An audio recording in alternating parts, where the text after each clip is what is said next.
বাংলাদেশে প্রথমবারের মতো চালু হলো ক্রীড়া ভাতা ও ক্রীড়া কার্ড কার্যক্রম।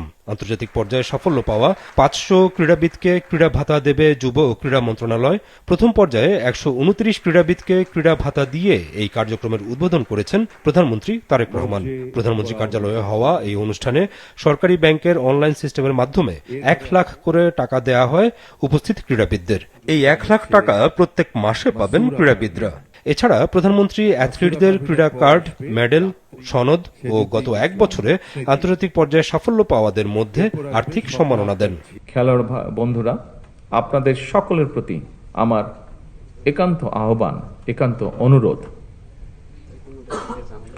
পেশাদার খেলোয়াড়ি জীবনে আপনারা কোনো রাজনৈতিক দল বা গোষ্ঠীর প্রতিনিধি নন বা হবেন না দয়া করে, বরং ক্রীড়া নৈপুণ্য দিয়ে দেশের প্রতিনিধি হয়ে উঠবেন আপনারা।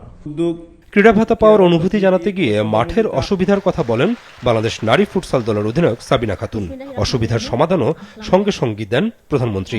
বাংলাদেশে কোনো ফুটসাল গ্রাউন্ড নাই, তো আমি আমাদের ক্রীড়ামন্ত্রী প্রতিমন্ত্রী স্যারের দৃষ্টি আকর্ষণ করছি আমাদের জন্য একটা মাঠের ব্যবস্থা যেন করেন। সাবিনা, তোমার যে মাঠের দাবিটা, এটা আমরা প্রক্রিয়াটা অলরেডি শুরু করেছি, মোটামুটি ভাবে শেষ হয়ে এসছে কাজটা।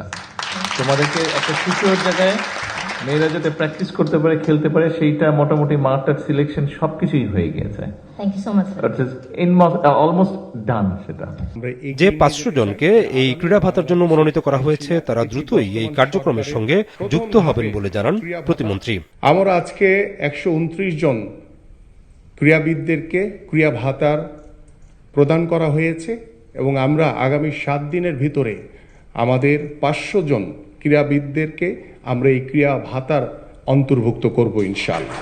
এর বাইরে স্বাবলম্বী ক্রিকেট বোর্ডের আওতায় থাকায় এই ক্রীড়া ভাতা কার্যক্রমে কোনো ক্রিকেটারকে রাখা হয়নি আপাতত।